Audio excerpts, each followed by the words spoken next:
Mind Over Matter, where deep conversations meet fierce transformation. Today, we are joined by Angie Hawkins, a fearless adventurer, memoirist, and self love coach who helps women rebuild their worth after years of shrinking for others. From cliff jumping to reclaiming boundaries, Angie's story is proof that the bravest leap we'll ever take is into ourselves. Welcome to the show, Angie. It's an honor to Th- have you. Thank you, Anya. Thank you for having me. Mhm. So, Anji, you have done some wild, bold things. But you say your scariest moment was learning to be seen. Why is visibility such a vulnerable frontier for so many of us? Well, for me, it started in childhood. I'm just stating the experience of my childhood. I'm not criticizing anyone else. My mother was extremely critical. So I was conditioned early on to just hide because that felt safe. Because I felt like if I could hide, then nobody could criticize me. And that has just followed me along into adulthood. So even though I have done a lot of healing and have overcome a lot of challenges, there's still a part of me that when I allow myself to be seen, I'm afraid that I will be criticized. Mm-hmm. Right. And what was your turning point where you knew hiding wasn't an option anymore? Well, because hiding actually does not eliminate criticism. So it just wasn't an effective strategy because I was hiding and still getting criticized. So I was caught up in this circle of trying to avoid something that was inevitable. So the real healing became in not caring about the opinions of other people because when you can validate yourself internally, it doesn't matter what anyone else is saying about you. So the true healing came from loving myself and validating myself and not even caring about the criticism. Mm-hmm. And that moment when self love becomes non negotiable, that's where the healing starts, isn't it? Correct. Although I'm not gonna lie, because again, I had mentioned that like I'm still afraid of allowing myself to be seen because the criticism still happens and it can sting. I'm not going to deny that or sugarcoat that. But when you learn how to regulate your emotions and you have that deep internal self-love, then it doesn't bother you as much. So you have that sting, but then you can quickly recover. Whereas when you're so fixated on the external validation and caring what other people think, that sting stays with you. And then you try to adapt yourself to fit that external validation. Mm-hmm. 100%. So, in a world that rewards people pleasing, how do we begin to set boundaries without drowning in guilt? That's a good question because even though my boundaries are way better than they used to be, it's still difficult and I still feel guilty sometimes. But again, it all goes back to having that internal validation because once you set your standards of what you accept into your life and have a certain level of self respect, then it's not even a question of whether to set a boundary or not. You're setting it and you're willing to deal with that level of discomfort that comes with it. And boundaries are not easy. When I first started setting boundaries, I thought that setting it would be the hardest part, but it turns out that with boundary setting, the hardest part is actually enforcing it because even once you set the boundary, a lot of people will test that. So this true strength and power comes with actually enforcing it. And that's where the true self-respect also stems from. Mm-hmm. Absolutely. And can you share a personal moment when you had to hold a boundary and what it taught you? Yes. So the hardest boundary that I ever had to set was with my own mother. I have not spoken to her in almost 3 years. because we had several conversations. I tried to explain to her that the way she was treating me was hurting my feelings, and she was not even willing to listen to what I was saying. She was very dismissive and was denying what I was saying and was trying to turn it around on me. And after 3 conversations that were very circular and unproductive, I realized that I just needed time away from her. So I said that to her. I said, I need some time away from you so I can heal because I need to be in a place where her behavior is not so triggering to me. And I have not spoken to her in 3 years, and it's not easy. I still feel guilt about it, but ultimately, it was to protect my own mental health, and my own mental health is way better, so I don't regret doing it, but that was probably the hardest boundary I've ever had to set and enforce. And saying no isn't rejection, it's redirection towards truth. And your story makes that crystal clear. Yes. And I know that phrase is so cliche, but it's so true because any time something has either been taken away from me or I've walked away, something better has replaced that thing. So, yes, I firmly believe that rejection is redirection. Hmm. So, you coach women who have lost themselves. How do you help them reconnect to who they are? Yes, so there's various ways to do that.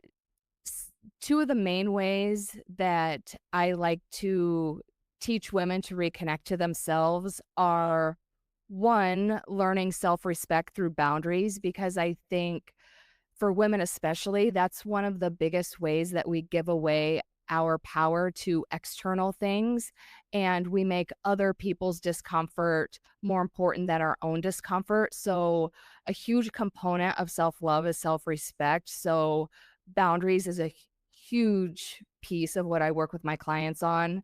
And another big piece that I work with them on is developing intuition and connection to your higher self, because intuition is the highest form of self-trust, and I think we tend to give away our power to things outside of ourselves because everyone has an opinion on how you should be living your life, whether that's society, your friends, your family, and we tend to give away our power to other people's opinions, but nobody knows what's best for you better than you.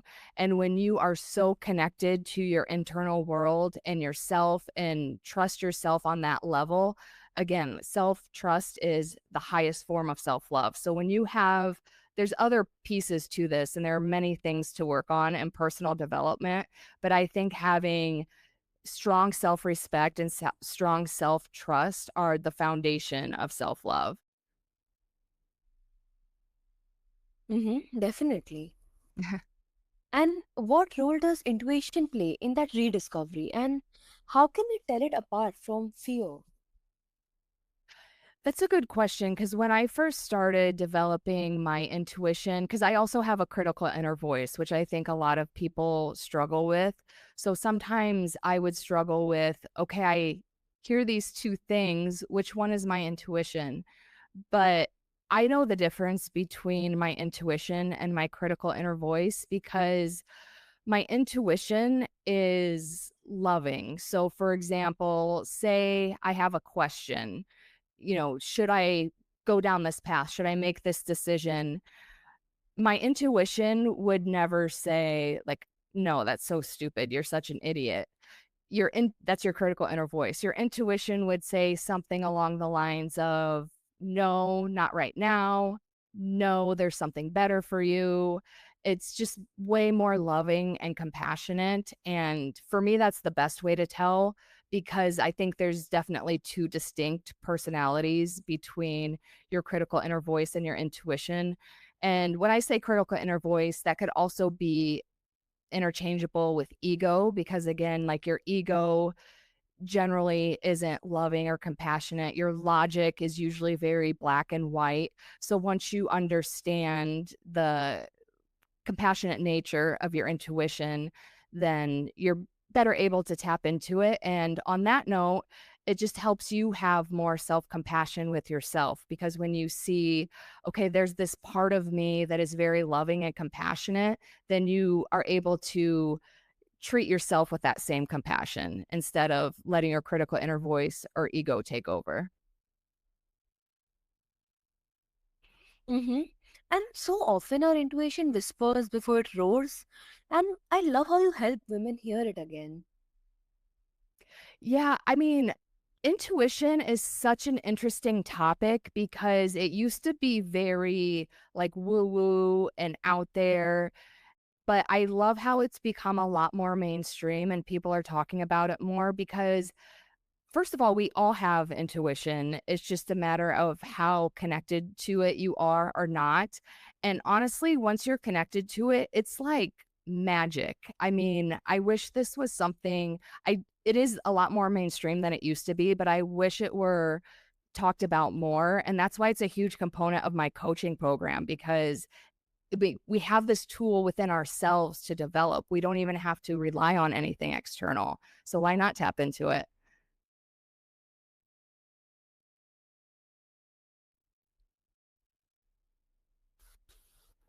Mm-hmm. Makes sense. And your book, Running in Slippers, is so raw and real. What do you hope your readers walk away with after reading it? Yes, so I wrote Running in Slippers. It's a memoir that covers a 5-year period of my life that's total train wreck, and it's extremely vulnerable. The reason I wrote it that way is because I feel like we tend to hide behind our social media posts, and even in real life, if someone asks us how we're doing, we just put on our happy face and pretend everything's okay, and the truth is, life is hard and we all go through very hard things in life and we're not really talking about them. But vulnerability works the opposite way that we think it does because when you expose your flaws or you expose the quote unquote imperfect sides of yourself, it's actually relatable. So, the entire reason I wrote the book is to connect through vulnerability. And the biggest thing that I want people to take away from it is you are not alone because one of the most common pieces of feedback that I get from the book is how relatable it is. And I've had people reach out to me and say, like, this specific thing in the book happened to me too. And that's exactly the conversations I wanted to spark because I don't feel like we're talking about these things. Mm-hmm. That's amazing. And how did writing it change your relationship with your own story? That's a really good question because when you write a book, you have to read it a gazillion times through the editing process. And I also recorded my own audiobook. So I also had to read it out loud and then re record many sections several times. And there were two aspects to it. One, because I had grown so much from the events, from the time the events happened in the book until the time I wrote it and published it and did the audiobook, it was actually really cool to see the contrast in my growth journey because I had grown so much that some of the stuff that I was reading about or verbally recording like didn't even resonate with me anymore because I had grown so much. But then the other aspect of it was I had to relive the really painful experiences, which was really hard because imagine trying to heal from something, but continually reading about it or talking about it and reliving it. So I do think it was harder for my healing journey. I'll put it that way. And vulnerability on the page becomes permission for others to open to. Thank you for giving that gift. Oh, you're welcome. Yes, I my whole goal is to just have the conversations that we don't have because I feel like a lot of us don't feel seen and understood. So just doing my part to help people feel seen and understood. Mm-hmm. And self love can sound cliche. What's your no fluff definition of it? Yeah, I actually rebranded my title to inner glow coach because self-love does sound very cliche. And the way I look at it, because my coaching program is called Shine from the Inside. And basically, when we're born, we have this light inside of us. And like, so for instance, when I was a little girl, it's like I love to read, I love to write, I love to dance, and I love to express myself in certain ways. And then we go about our life, and then things happen, and people happen, and society happens, and it starts dimming our light, and then we start repressing this part of ourselves that just holds so much joy and happiness. And so I think a lot of self-love programs or teachings, they're geared toward fixing yourself or changing yourself in some way. But like your inner glow, it's already part of who you are. It's just been dimmed by all these external things. So shining from the inside is just rekindling that flame inside of you. And the powerful thing about that is not only does it bring you internal happiness and joy and living for yourself instead of giving away your power to everything outside of you, it also spreads beyond you because, for example, when I started my healing journey and began healing, people around me noticed the difference in my energy and it affected them. And even my outward appearance, people would tell me, like, oh, you're glowing or your eyes look brighter.